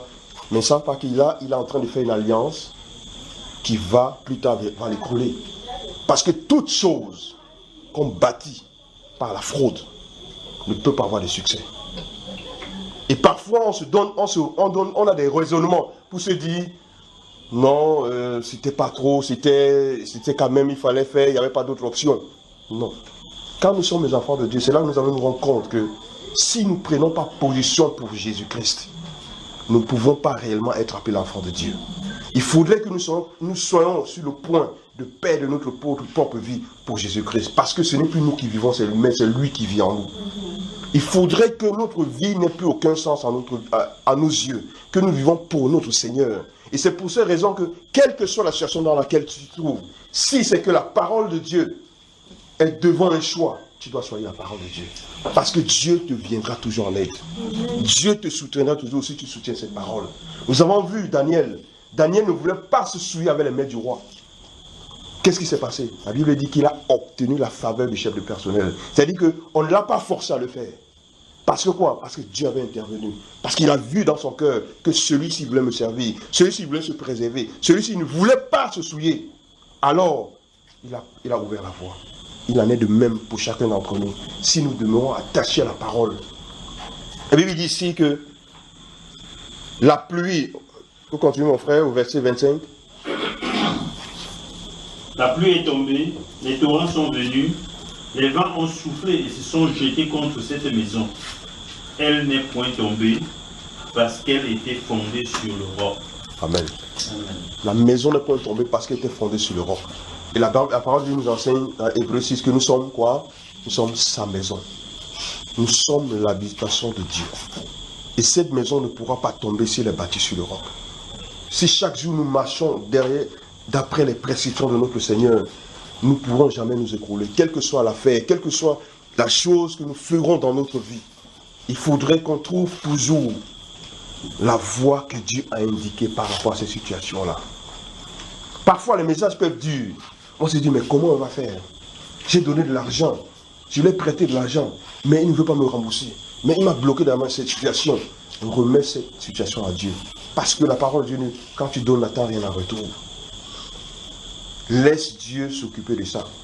Parfois, dans une erreur, le diable peut te piéger dans la situation pour voir, et Dieu permet ces épreuves pour voir si tu tiens ferme à la parole. Donc le but de l'épreuve, même dans notre vie, c'est pour nous parfaire. C'est pour que nous arrivions à la patience. Et la Bible dit qu'il faut que la patience accomplisse son œuvre en nous, afin que nous puissions prendre brancher. Afin que quand tu vois des situations, tu rends seulement grâce à Dieu. Parce que c'est de ça, c'est notre vie. Rendre grâce à Dieu. Quelle que soit la situation dans laquelle nous sommes. Ça peut être difficile. Je ne dis pas que tout est rose, je ne dis pas que tout est facile. Mais nous devons rendre grâce à Dieu. Nous devons rendre grâce à Dieu parce que c'est lui qui nous conduit chaque jour. Nous sommes dans un environnement qui n'est pas facile.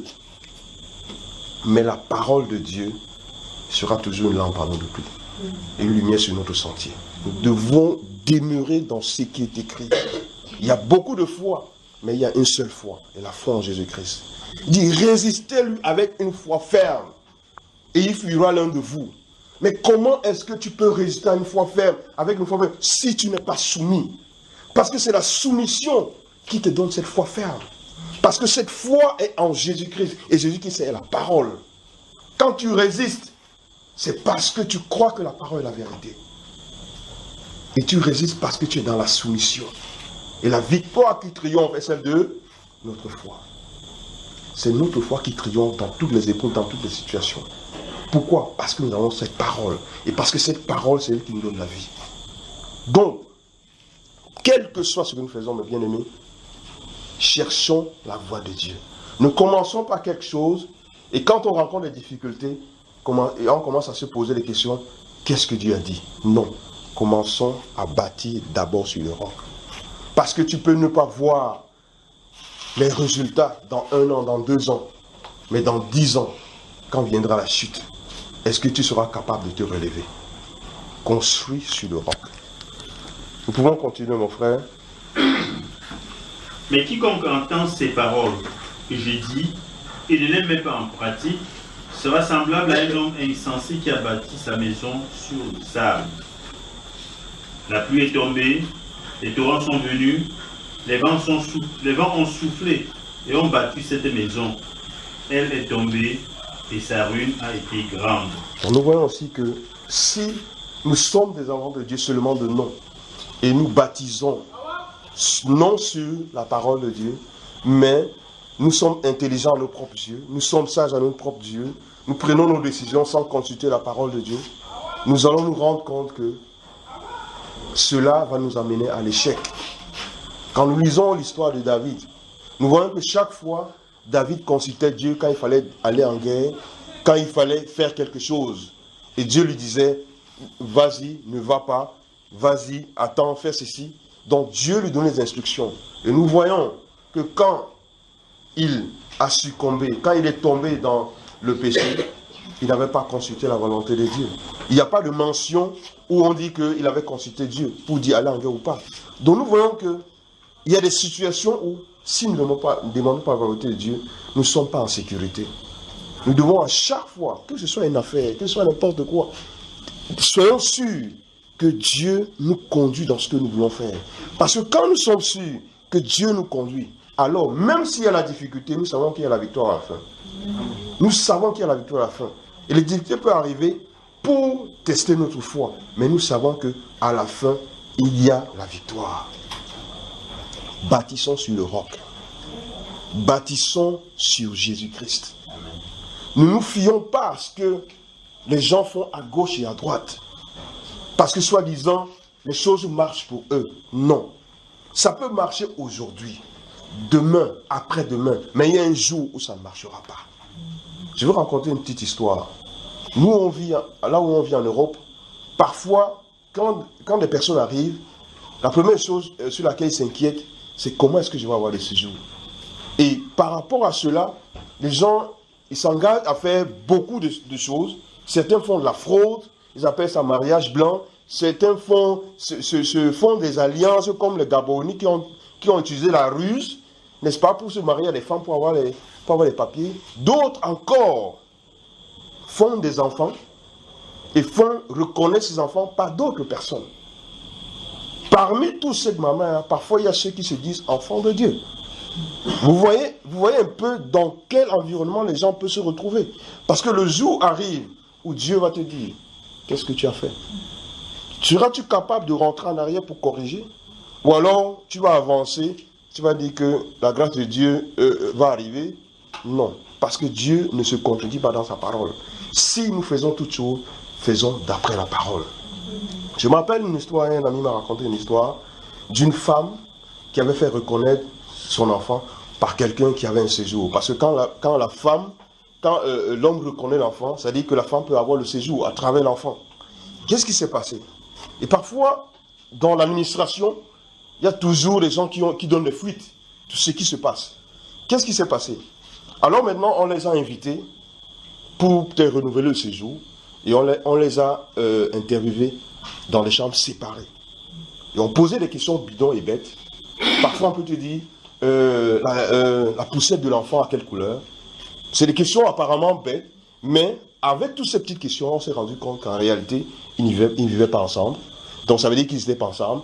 Et c'est là maintenant ils ont exigé qu'on fasse des tests ADN. Parce qu'à travers les tests, on peut savoir qui est le père. Et maintenant, en faisant cela, on se rend compte en réalité, il n'est pas le père. Qu'est-ce qui va se passer? On peut te retirer tout ce que tu as. Et maintenant, toutes ces personnes qui, à travers ces personnes, ont reconnu, qu'est-ce qui va se passer? Maintenant, ils vont exiger que tous les enfants qui disent qu'ils sont tes enfants, amène-nous le titre foncier. Toi qui étais resté là depuis peut-être 15 ans, tu t'es dit que non, tu as fait un papier sûr, tout est bien. Le jour arrive, on te convoque pour dire que apporte-nous quand même le test ADN pour voir si c'est lui le père. Et quand maintenant tu vas te trouver un père, et on va te dire que bon, ton séjour à partir d'ici est annulé, bon, tu vas prendre tes bagages, on te donne peut-être une semaine pour rassembler tout ce que tu as, et puis tu vas rentrer au pays. Vous voyez un peu? Donc, construction sur le roc, ça peut être difficile. Mais Dieu fait toujours une voie pour ses enfants. Si nous sommes fidèles, nous mangerons la meilleure production du pays. Si nous sommes fidèles, Dieu nous a toutes les promesses que Dieu nous donne. C'est si nous demeurons dans la parole. Il dit que si vous demeurez dans la parole et que mes paroles demeurent en vous, alors demandez, il vous sera donné. Il vous sera fait. On dit demandez, vous recevrez. La parole est vraie, n'est-ce pas? Mais il y a une condition pour demander. Si la parole de Dieu, tu ne demeures pas dans la parole de Dieu. Et demeurer dans la parole de Dieu, ça veut dire demeurer dans les commandements de Dieu. C'est garder les commandements de Dieu. Parce que celui qui demeure, celui qui garde les commandements de Dieu, demeure en Dieu et Dieu en lui. Et nous savons qu'il demeure en nous par l'Esprit qu'il nous a donné. Donc quand nous demeurons en Dieu, nous avons la victoire. Quand nous prions, nous savons, nous avons l'assurance que Dieu nous écoute. Et si nous savons qu'il nous écoute, nous savons que nous avons la chose demandée. Et si nous sommes honnêtes avec nous-mêmes, si nous ne sommes pas dans la voie de Dieu, on n'a pas l'assurance quand on se rapproche de Dieu. Parce que le Saint-Esprit ne nous donne pas l'assurance. C'est quand nous sommes en conformité à la parole, quand nous nous rapprochons de Dieu, il y a cette assurance qui montre en nous que non. Quand on parle à Dieu, on a l'assurance. Mais si on ne s'est pas appuyé sur la parole, on n'aura pas cette assurance. Et ça ne sert à rien de continuer dans la voie, sachant que le Saint-Esprit, que Dieu n'est pas avec nous. il vaut mieux s'arrêter, de prier, régler d'abord la situation avant de continuer. Ça, c'est des erreurs, des situations que beaucoup d'enfants de Dieu commettent. La parole de Dieu dit dans Marc chapitre 11, à partir du verset 23, que si nous sommes debout en prière, si tu as quelque chose contre ton frère, pardonne. Mais tu vas aller en prière, tu vas prier, tu vas jeûner, alors que tu sais que tu es fâché contre ton frère. Mais comment tu veux que Dieu puisse exaucer ta prière? Comment tu veux que Dieu puisse t'entendre? Ce n'est pas possible. Parce qu'il dit que tu dois pardonner pour que lui aussi te pardonne. Si tu ne pardonnes pas, qu'est-ce qui va se passer? Tu vas prier, ce sera même une abomination devant Dieu. Ce sera une abomination devant Dieu. Donc n'essayons pas de dévier la parole de Dieu. Elle va toujours nous rattraper parce que c'est elle qui est la vérité. Nous pouvons amener notre raisonnement, nous pouvons amener notre pensée, mais nous savons que le jour viendra où nous serons face à cette parole et nous ne pourrons pas nous en sortir. Autant mieux à la base bâtie sur le roc. Autant mieux à la base. Moi j'ai vu des sœurs qui se disent chrétiennes, qui se disent, voilà, je vais me marier, vraiment le mariage ne vient pas. Alors maintenant il faut que j'aille, elle commence à faire le shopping partout. Parce qu'il faut à tout prix qu'elle soit mariée. Le mariage, si tu te maries et que vous n'êtes pas dans la crainte de Dieu, tu seras dans l'enfer, ma soeur. Tu seras dans l'enfer. Laisse que Dieu puisse organiser toutes choses pour toi. Et Dieu le fera. Ne sois pas dans l'impatience. Parce que le diable n'attend que ça pour te mettre à terre. Le diable n'attend que ça pour que ta vie soit détruite. Quand il dit qu'il rôde comme un lion ruissant, c'est ça qu'il va dévorer. Mais il y a des astuces. Et nous savons dans le livre d'Éphésiens, à partir d'Éphésiens 6, à partir de verset 12, c'est toutes les armes que la parole nous demande. C'est la parole de Dieu. Quand on parle la vérité, c'est la parole de Dieu. Quand on parle la sainteté, tout ça, c'est la parole de Dieu. Seulement à différentes applications. Il dit pour tenir ferme aux ruses du diable. Parce que le diable, quand il vient à nous, il vient avec la ruse. Il vient avec la ruse. Et souvenez-vous, quand les Gabaonites ont vu qu'ils ne pouvaient pas résister devant les Israélites, ils sont venus avec la ruse. Et qu'est-ce que les Israélites ont fait? Ils n'ont pas consulté Dieu. Ils sont rendus plus tard dans une situation qui est devenue compliquée. Et Dieu pouvait les frapper parce qu'ils n'ont pas respecté leur engagement. Il en est même pour nous aujourd'hui. Si nous faisons quelque chose, accueillons d'abord de la volonté de Dieu. Quand nous accueillons la volonté de Dieu, alors nous pouvons avancer, sachant que Dieu a mis son cachet sur ce que nous faisons. Alors nous saurons que même si les difficultés arrivent, nous savons qu'il est avec nous. Amen. Même si le bateau bouge, nous savons qu'il est là, parce qu'il ne nous laissera pas. Si c'est lui qui nous a conduits, alors il est devant nous. Les difficultés, les épreuves arrivent pour nous fortifier. Parce que c'est ça le but des épreuves. C'est pour ça que la parole de Dieu nous dit toujours que nous devons prendre comme un sujet de joie toutes les épreuves auxquelles nous sommes confrontés. C'est-à-dire nous devons rendre grâce à Dieu, quelle que soit la situation dans laquelle nous sommes. Dis merci Seigneur, parce que cette situation dans laquelle je suis, c'est pour ta gloire. Et ne pas se lamenter, parce que quand tu commences à se lamenter, tu es en train de dire que mais Dieu là n'est même pas puissant. Et finalement, tu dois encore te repentir pour rester dans le crois un peu. Donc nous devons avoir continuellement, c'est pour ça que la méditation de la parole de Dieu, c'est vraiment l'arme que le Seigneur nous a donnée. Parce que quand nous méditons constamment, nous allons nous rendre compte que même si on est en train de marcher, les gens diront que nous sommes fous. Parce que la parole de Dieu sera toujours dans nos têtes. Nous sommes là, on est toujours en train de méditer. Et en ce moment-là, quand une mauvaise pensée passe, directement le Saint-Esprit interpelle. Mais si nous ne sommes pas dans la méditation, parfois on peut nourrir une pensée pendant longtemps et se rendre compte, hey, qu'est-ce que je suis en train de penser? Mais quand nous sommes continuellement dans la méditation, la parole de Dieu est là. Et quand quelque chose frappe arrive, directement nous sommes informés. Ou bien quand nous voyons une situation, directement nous avons l'information. La méditation, c'est la mère de toutes choses. C'est ce que nous devons faire. La parole de Dieu nous dit que si mes paroles demeurent en vous, parce que quand nous méditons la parole de Dieu, cette parole devient vie en nous. Et c'est pour cette raison que, n'est-ce pas, parce que le Saint-Esprit, l'épée de l'Esprit, c'est la parole. Quand nous méditons cette parole fait un effet en nous. On se rend compte seulement plus tard que l'effet est là. Parfois on se rend compte que mais on était trop, quand quelqu'un nous parle mauvais, parle mal, on réagit. Mais après, on va seulement se rendre compte que depuis là, il me parle mal, mais je ne réagis même pas. Donc ça veut dire que tout va bien. Le Seigneur a fait l'œuvre en nous. On ne lutte pas pour ne pas pécher. Mais c'est la parole qui devient vie en nous. Et pour que cette parole devienne en nous, elle ne doit pas s'éloigner de notre bouche. Regardez, mais quand on dit que cette parole, que si vous ne s'éloigne pas de notre bouche, on n'a pas dit qu'on la mange, comme ça avec les dents, de notre bouche, parce que c'est de l'abondance du cœur que la bouche parle. C'est-à-dire que c'est ce que nous avons emmagasiné dans notre cœur, parce que tout ce que nous faisons, c'est la bouche qui va toujours parler. Qu'elle s'éloigne pas de notre bouche. Ça veut dire que notre langage, tout ce que nous faisons, c'est la parole de Dieu. En toute situation, pharaon ou pas, c'est la parole de Dieu. Même si les gens sont contre nous, c'est la parole de Dieu. Nous devons être prêts à mourir pour cette parole. À prendre position pour cette parole. Et le véritable test de la foi commence quand nous sommes confrontés à notre famille.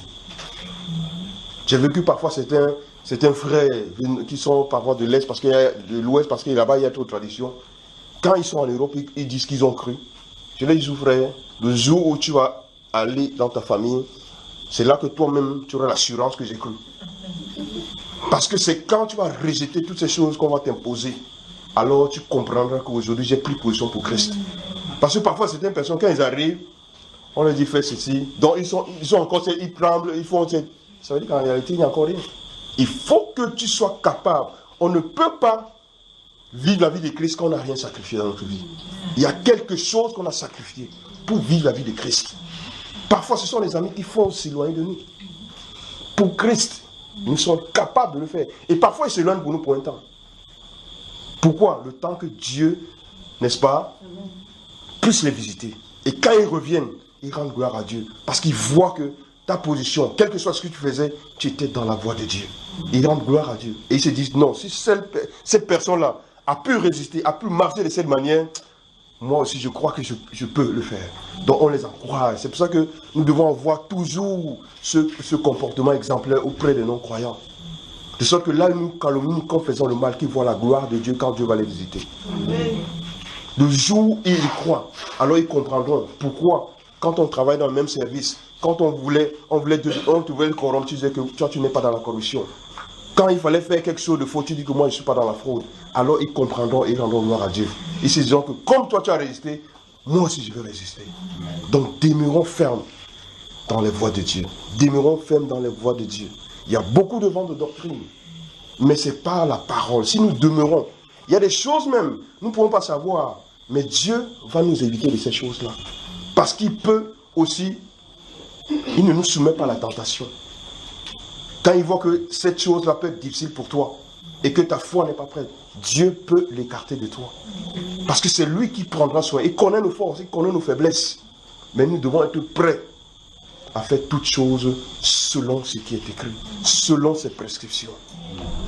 Amen. Amen. C'est les intentions que j'aimerais vous donner ce soir. Que le Seigneur nous bénisse. Amen. Amen. Mon frère. Amen. Il y a quelque chose. Mais tu n'as pas dit que tu as couru la chaîne dans la main. On va les que ça nous bénisse. Prions. Matthieu chapitre... Il y a quelque chose à prendre là? Non, non. Ça va, merci beaucoup. Matthieu chapitre 9. On va prier.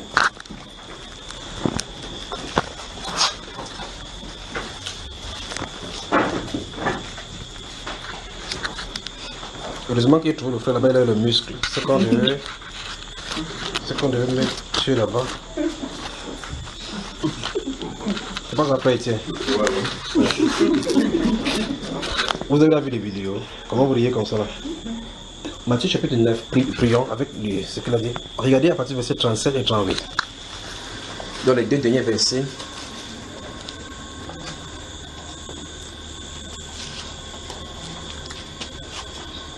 Au verset 36, il dit, voyant la foule, quand le Seigneur a constaté la foule, il a vu comment les gens étaient fatigués. Quand il a vu la foule, il a vu comment ils étaient languissants. Quand chacun était abattu. Il voyait les gens qui le suivaient, il sentait que les gens ont soif de quelque chose. Quand les gens le suivaient, ils savaient qu'ils avaient soif de quelque chose. Mais eux-mêmes ne savaient pas de quoi il était question par rapport à leur âme. Jusqu'il a vu cela, il a vu cette foule-là comme les brebis qui n'ont pas de quoi? Les bergers. Et puis donc, on dit, verset 37, il dit, alors il dit à ses disciples, regardez bien la foule ici. Et c'est tout là, c'est dit la moisson est grande, mais il y a peu d'ouvriers. Puis il donne un ordre à ses disciples, un commandement à ses disciples. Il fait quoi, frère? Priez donc le Père de la moisson. Avant de prier, remarquez ce qui est là-bas. La Bible déclare que partout le Seigneur Jésus passait, il faisait des disciples. Aujourd'hui, nous, de notre ère, nous disons que quand tu crois, la première chose à faire, c'est aller annoncer. Eux, ils croyaient, il y avait des disciples, ils ne demandaient à personne d'aller annoncer. Il avait ces gens qu'il avait choisis, que c'est vous qui devez annoncer. C'est un autre sujet de prédication encore. Je veux seulement que vous observez là-bas. C'est à ces disciples qui ont essayé de parler que la moisson est grande, les ouvriers sont peu nombreux. Pourtant, chaque fois, il y avait des foules qui le suivaient. On dit que Jean-Baptiste, il faisait beaucoup plus de disciples que Jean-Baptiste. Pourquoi? Puisque la moisson est grande, pourquoi il ne convertissait pas directement les gens que gars va annoncer? À d'autres, ils disaient que taisez-vous. N'est-ce pas, mes frères? C'est une autre photo autre que ce que nous avons aujourd'hui. Quand tu crois, sache que la première réaction, c'est que tu dois annoncer autour de toi. Hein. Ne regarde pas Jésus pour toi. En fait, en toi, des fois, se trouve le nombre de membres de l'église et ainsi les membres des dîmes et des offrandes. En venant dimanche, prends ton voisin. Tu ne peux dire à quelqu'un, on ne va pas à l'église à pied. On va par la nouvelle naissance. Deuxièmement, vous constatez quelque chose que ici, Jésus, malgré qu'il avait les disciples sur la terre, il s'adressait à un groupe spécifique d'aller prêcher. Vous voyez cela? Mais ici, il dit à ce groupe-là que la moisson est grande, les ouvriers, donc ceux qui sont censés annoncer, travailler dans cette moisson, sont peu nombreux. Puis il dit, priez donc le maître de la moisson d'envoyer. C'est lui qui doit envoyer les ouvriers à sa moisson. 1. Quelqu'un ne doit pas le faire sans que l'ordre lui ait donné. La personne qui a la moisson est consciente du fait qu'il y a peu de gens. Tout ce qu'il lui demande, ce n'est pas que allez. Non. Il dit prier pour qu'il envoie. Remarquez bien qui envoie. Il ne dit pas que Seigneur, même parce qu'il va aller envoyer, les gens périssent là dehors. C'est lui qui sait qui périt, qui sait qui ne périt. Notre rôle, c'est de prier que Dieu envoie des ouvriers à sa moisson. On y va? Prions donc, prions. Prions donc que le Seigneur envoie des ouvriers à sa moisson. Sinon, la parole qu'on a dit tout à l'heure, le frère a dit quoi? Que vous pouvez entendre quelque chose, même si ça semble bon, ça peut produire la mort. Si ce n'est pas les ouvriers selon le Seigneur, ils vous enverront quelque chose et ça produira la mort, pas vrai? Ouvrons la bouche, prions, que le Seigneur envoie les ouvriers lui-même à sa moisson. Prions, bien-aimés, prions. Pour tous ceux qui nous écoutez, priez. En quelque lieu que vous êtes, priez que Dieu envoie les moissons, les ouvriers à sa moisson. Parce que vous êtes en danger, je suis en danger, nous sommes en danger. Seigneur, c'est toi qui nous as donné cet ordre. Que nous prions afin que tu envoies des ouvriers à ta moisson.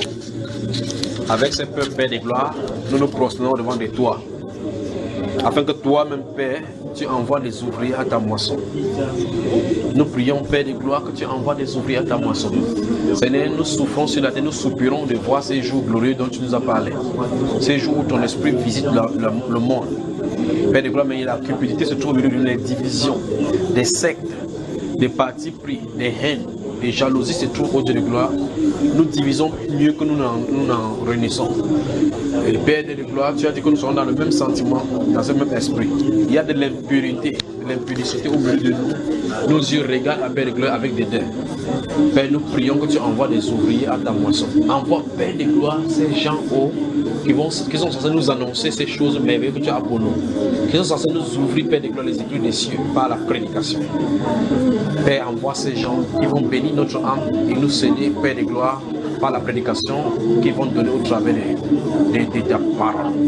Dieu de gloire, donne au Dieu ces ouvriers qui sont censés amener les gens à la perfection, qui sont censés amener les gens à la maturité. Ces gens qui sont censés perfectionner au Dieu de gloire les saints, donne-les. Seigneur, donne au Dieu de gloire à ces personnes de venir. Suscite toi-même, Père de gloire, les ouvriers à ta moisson. Ton nom ce soit glorifié. Ton nom ce soit glorifié. Ton nom ce soit élevé. Dieu du ciel, que ton nom ce soit élevé. Au nom de Jésus-Christ de Nazareth. Seigneur, nous te sommes reconnaissants parce que tu nous écoutes. Nous te reconnaissons parce que c'est toi qui as demandé que nous prions ainsi. Nous te reconnaissons, oh Dieu, parce que tu nous écoutes. Que ton nom se se soit élevé. Que ton nom se soit magnifié.